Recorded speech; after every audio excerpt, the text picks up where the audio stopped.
Hello ji, welcome to this new video from Lahaul valley trip. I hope कि आपने रासिल पहुंचने तक के सभी वीडियोस देख लिए होंगे, और अगर आपने अभी तक वो वीडियोस नहीं देखे तो देर बिल्कुल मत करिए, जाइए और जाकर पहले उन वीडियोस को देख लीजिए। लिंक आपको डिस्क्रिप्शन और आई बटन दोनों जगह मिल जाएगी। और अगर आपने पहले से ही वीडियोस देख रखे हैं तो बस फिर क्या, घुमाते हैं आपको रासिल विलेज।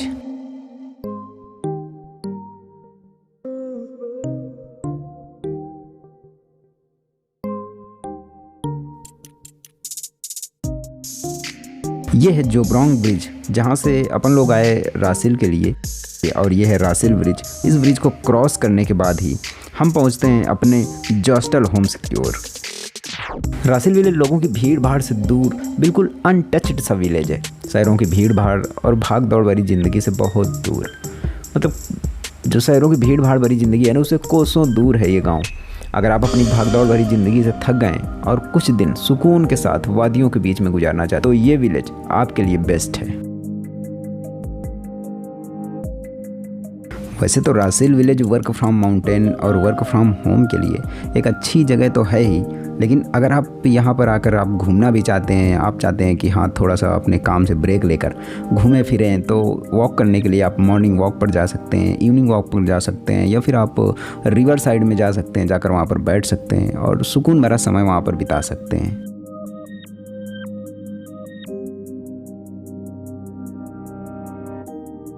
अब मैं आपको बताता हूँ थोड़ा सा जो विलेज है रासिल विलेज के बारे में, और जो इसके आसपास जो गांव हैं उनके बारे में। तो मोस्टली तीन विलेज बिल्कुल पास पास में हैं, जैसे रासिल, रापे और जोब्रोंग विलेज।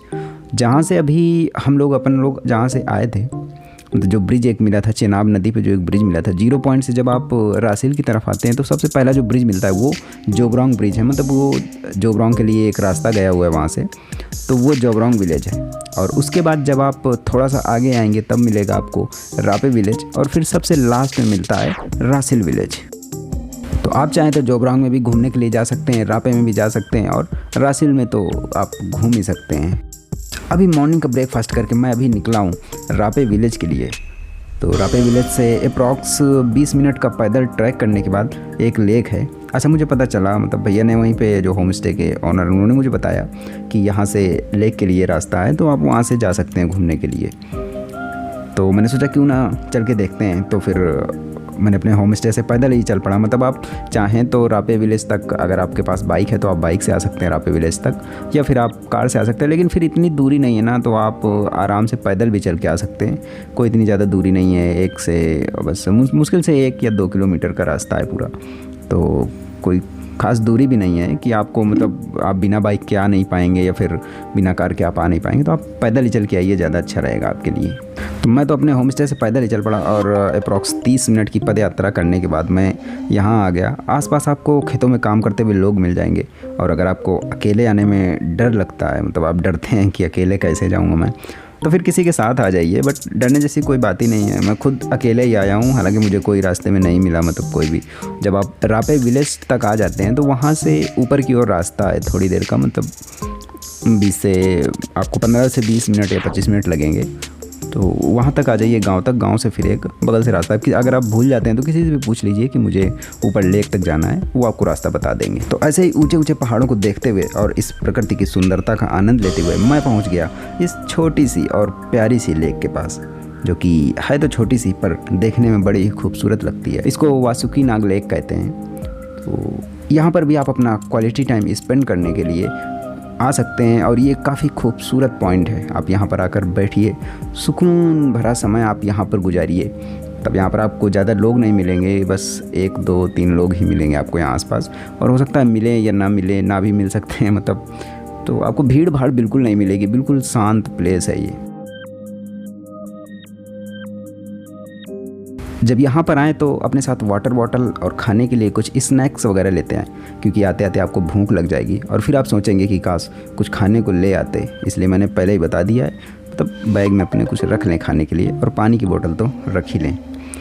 अब मैं यहाँ पर बैठा था तो कुछ देर बाद ये आंटी आई और हमारा एक दूसरे से इंट्रोडक्शन हुआ। तो आंटी ने बताया कि ये जो पानी ऊपर से आ रहा है, मतलब ये ग्लेशियर का पानी है, और इसको ज़्यादा मत पीना, नहीं तो गला बैठ जाएगा। इसलिए मैंने आपको पानी साथ लाने को बोला है। तो आप ध्यान रखिए। आप चाहें तो पी सकते हैं मतलब थोड़ा बहुत, लेकिन फिर भी जो बात है वो मैंने बताई, क्योंकि पानी यार सीधे ना ऊपर ग्लेशियर से आता है, तो काफ़ी ठंडा मतलब बिल्कुल चिल्ड वाटर होता है।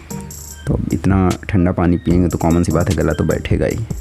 और उन्होंने मुझे बता दिया, तो फिर वैसे मुझे को पता नहीं था, मुझको मतलब पता नहीं था, लेकिन पानी ठंडा है तो गला तो बैठेगा ही। खैर, मैंने आपके लिए एडवाइस दे दी है। तो आप जब यहाँ पर घूमने के लिए आएँ तो बैग में स्नैक्स और वाटर बॉटल ज़रूर डाल कर लाएँ। अब यहाँ पर आपको खेतों में काम करते हुए लोग मिलेंगे, उनसे बातें करिए, आपको बहुत कुछ जानने को मिलेगा। आप जानेंगे यहाँ पर कैसे खेती की जाती है और ढेरों चीज़ें, आपको कई सारी बातें आपको जानने को मिलेंगी जब आप यहाँ पर काम कर रहे लोगों से बातें करेंगे। अब यहाँ पर जो खेती का काम होता है, फार्मिंग का जो काम होता है, वो मतलब गर्मी के मौसम में होता है। अगर सर्दियों में, क्योंकि सर्दियों में तो यहाँ पर पूरी स्नो होती है, तो सर्दियों में तो खेती होने का कोई मतलब ही नहीं बनता है। जो फार्मिंग यहाँ पर होती है वो पूरी गर्मियों में ही होती है। फिर रास्ते में जब मैं लेक से वापस आ रहा था, तो वापस आते टाइम मुझे ये एक और आंटी मिली और काफ़ी देर तक मैंने इनसे बातें की। तो काफ़ी सारी चीज़ें, मतलब मैंने बोला ना आपसे कि अगर आप विलेज की तरफ आते हैं तो रास्ते में आपको गांव के लोग मिलेंगे और आप उनसे बातें करिए। कोई आपसे ये थोड़ी ना बोलेगा कि आप अगर किसी से कुछ पूछेंगे या फिर कुछ जानना चाहेंगे तो कोई आपसे ये थोड़ी ना बोलेगा कि नहीं मेरे को नहीं बताना या फिर मैं नहीं बताऊँगी। ऐसा कुछ भी नहीं है। लोग बड़े यहाँ के सिंपल साधारण और प्यारे लोग हैं। आप उनसे बातें करिए, वो भी आपसे बातें करेंगे। ऐसे प्लेन करेंगे ना फिर नाली सीधा चलता है ना, पता है। हाँ, तब सही रहता है। फिर ऊबड़ खाबड़ में घड़ी हाल इधर जाता है, घड़ी उधर जाते हैं। फिर का प्लेन करो लड़की तब जाके हाथ लगाएंगे नाली। आपकी बेटी है? हाँ। और घर पे कौन कौन है आपके? लड़की, बहू, दो पोता पोती। सही है। हाँ।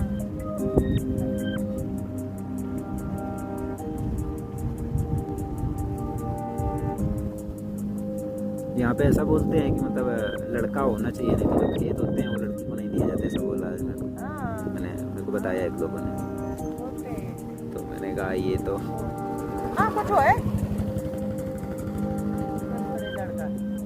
फिर भी बहुत मेहनत का काम है। हम लोग तो यहाँ से यहाँ तक न कर पाए। अब सच्चे ना बेले बैठे हुए हमारे को आदत हो गया। अब बचपन से यहाँ पैदा हो गया, अब करना ही पड़ेगा ना। क्या करना, बस पढ़े लिखे होगा तो नौकरी करना, अनपढ़ कहाँ जाना, जिम्मेदारी तो करना ही पड़ेगा ना। तो इस लेक तक जाने और वहाँ पर घूमने और वापस आने में मतलब आपका अप्रॉक्स 3 से 4 घंटे का समय लग सकता है।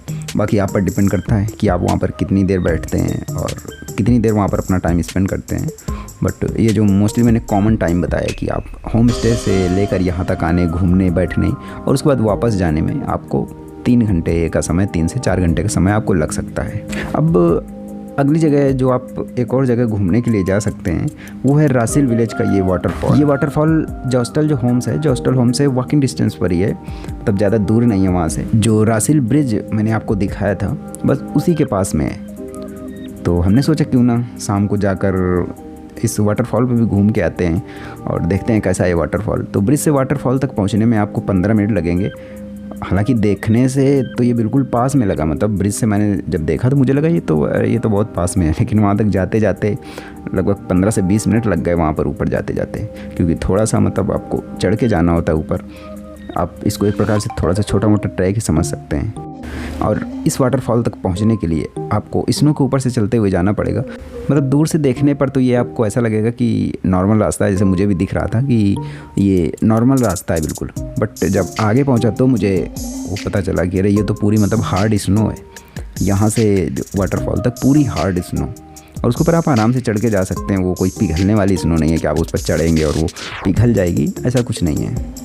तो ये एक सुंदर सा वाटरफॉल भी है घूमने के लिए, और आप यहाँ आकर अपना टाइम स्पेंड कर सकते हैं और मज़े ले सकते हैं खूबसूरत वादियों और ऊंचे ऊंचे पहाड़ों के बीच में। जो होम स्टे के पीछे एक रास्ता है, आप उस रास्ते पर वॉक करते हुए जा सकते हैं कुछ दूरी तक। तो यहाँ पर खेतों में काम करते हुए लोग आपको मिल ही जाएंगे, क्योंकि यार ये फार्मिंग का समय चल रहा है, इसी टाइम पे लोग खेती करते हैं, तो आपको यहाँ पर खेती करते हुए लोग मिल जाएंगे। यहाँ पर लोग खेतों की जो सिंचाई करते हैं वो स्प्रिंकल्स से करते हैं। मतलब एक पाइप होता है, उस पर ये जो बड़े बड़े से पाइप छोटे छोटे से ऊपर लगे होते हैं और वो घूमते रहते हैं। मतलब काफ़ी देखने में भी काफ़ी अच्छा लगता है, जैसे है ना, मतलब जैसे एक फाउंटेन टाइप का। तो उस तरह से यहाँ पर सिंचाई होती है। तो यहाँ पर भी आप वॉक करते हुए घूम सकते हैं और इन चीज़ों को आराम से देख सकते हैं और जान सकते हैं सभी चीज़ों के बारे में। सोलो ट्रैवलिंग का मेरा काफ़ी अच्छा एक्सपीरियंस रहता है हमेशा। मतलब जब भी मैंने जहाँ भी मैंने सोलो ट्रैवलिंग करी है तो वहाँ का मेरा एक्सपीरियंस काफ़ी अच्छा रहा है, कभी कोई बुरा एक्सपीरियंस मेरा नहीं रहा है। और यहाँ पर भी मुझे 2 लोग मिल गए जिनसे मेरी काफ़ी अच्छी बॉन्डिंग हो गई। तो ये हैं तन्मय भैया जो कि मुंबई से हैं और ये हैं इनकी वाइफ। और बॉन्डिंग इतनी अच्छी हो गई हम लोगों की कि मतलब फिर हम लोग साथ में ही घूमने गए। बाद में 2 दिन तक तो हम लोगों ने साथ में ही घूमा। वहाँ पर जब नदी के किनारे गए घूमने, वहाँ पर भी हम लोगों ने ढेर सारी मस्ती करी। होता है यार, जब सोलो ट्रैवलिंग में अपने जैसे लोग मिल जाएं तो फिर बात ही क्या है, मतलब मज़ा ही आ जाती है। तो आई होप कि रासिल विलेज का ये वीडियो आपको पसंद आया होगा। और इससे पहले कि आप किसी दूसरे वीडियो में चले जाएं तो चैनल को सब्सक्राइब कर दीजिए। और अगर अभी तक इंस्टाग्राम में फॉलो नहीं किया है तो जाकर फॉलो कर लीजिए। मैं मिलता हूँ आपसे अगले वीडियो में, तब तक के लिए bye bye and take care.